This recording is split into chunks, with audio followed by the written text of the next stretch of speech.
Bonjour. Jusqu'ici, dans cette série sur la communication persuasive, nous avons étudié différents modèles qui tentaient d'expliquer quels étaient les mécanismes qui sous-tendaient le changement d'attitude en situation de communication persuasive en fonction de caractéristiques propres à la source du message, au message lui-même et au récepteur. Maintenant que nous avons vu ces modèles, nous allons nous concentrer sur les données scientifiques qui existent sur les effets de la variation des caractéristiques de ces trois parties, la source, le message et le récepteur. Et dans cet épisode, nous allons nous intéresser plus particulièrement à la source. La source d'un message est l'entité que le récepteur sait avoir produit le message, ses arguments. Cette entité, cette source, peut bien sûr être une personne, mais cela n'est pas une obligation.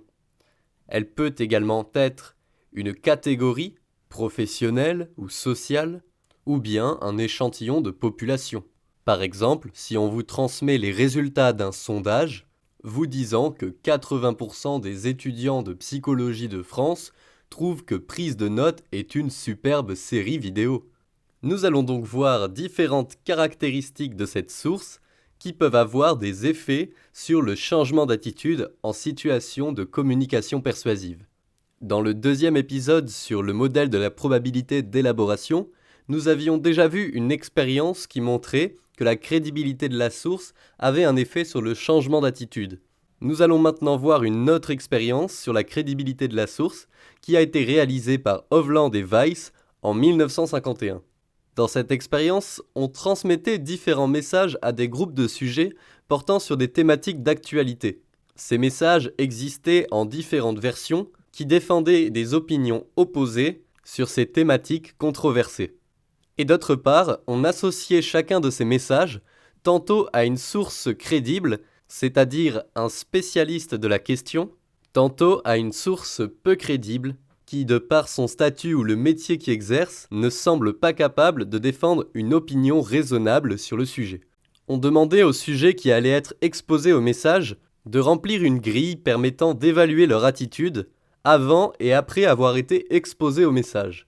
Et les résultats montrent qu'il y a un effet important de cette crédibilité de la source, puisque quand on fait l'addition de l'ensemble des résultats, en moyenne, les sujets qui avaient été exposés à un message associé à une source crédible ont été 23,9% à changer d'attitude à la suite de ce message, contre seulement 6,6% lorsque la source n'était pas crédible. Si vous voulez avoir plus de chances de persuader une population de quelque chose, assurez-vous de ceci. Que ce soit une personne qui leur parle en face à face ou qu'on leur rapporte les paroles d'une personne, il faut qu'à leurs yeux, cette personne soit crédible. Et crédible, cela peut être dû au statut d'expert, mais pas seulement. Une personne en qui on a confiance, que l'on considère fiable, est également une source crédible, et on retrouvera cet effet positif sur le changement d'attitude des personnes qui sont exposées au message. Mais attention, n'espérez pas que cet effet de la crédibilité de la source sur le changement d'attitude soit très durable dans le temps. En effet, il a été démontré qu'après une période pas si longue, qui a été évaluée à 1 mois, 2 groupes de sujets, l'un ayant reçu un message de la part d'une source crédible et l'autre d'une source non crédible, on ne remarque strictement aucune différence entre ces 2 groupes. Cet effet, qui donne l'impression que l'impact de la crédibilité de la source finit par s'assoupir au bout d'un certain temps, a été appelé l'effet d'assoupissement, ou sleeper effect en anglais. Les explications qu'ont trouvées les chercheurs pour justifier cet effet d'assoupissement impliquent les mécanismes de la mémoire. En effet, nous oublions la plupart des informations à laquelle nous sommes exposés dans notre quotidien.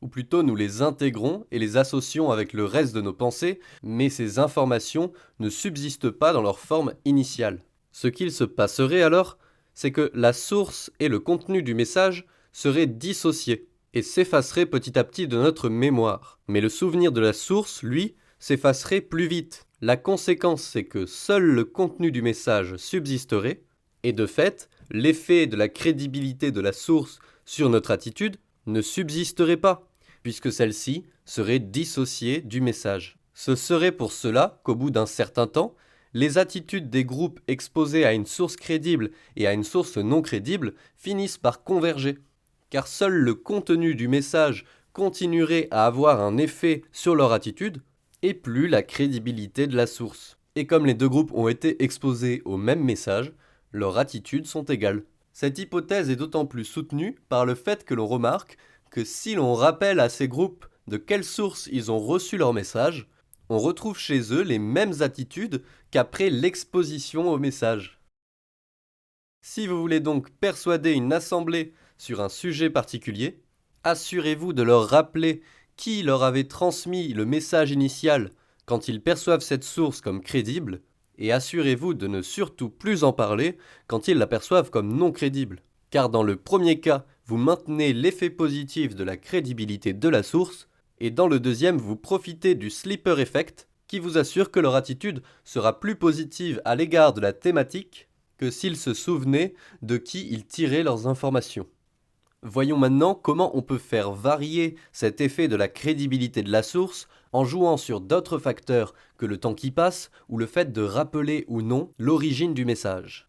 Un premier facteur est l'implication du récepteur. Nous avions déjà vu cet effet dans l'épisode 2 sur le modèle de la probabilité d'élaboration.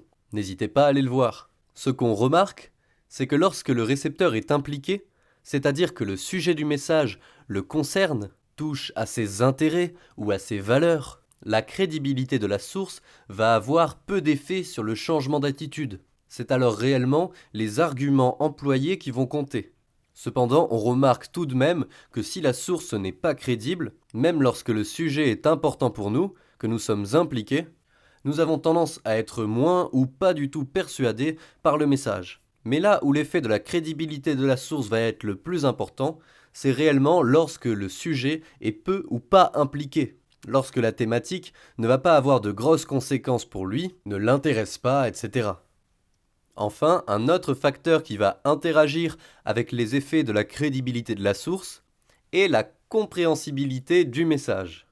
Les effets ressemblent à ceux de l'implication quand on les croise avec la crédibilité de la source, c'est-à-dire qu'un message peu compréhensible, que ce soit parce que la personne parle trop vite, trop doucement, avec des mots qu'on ne connaît pas, etc., la crédibilité de la source va alors jouer.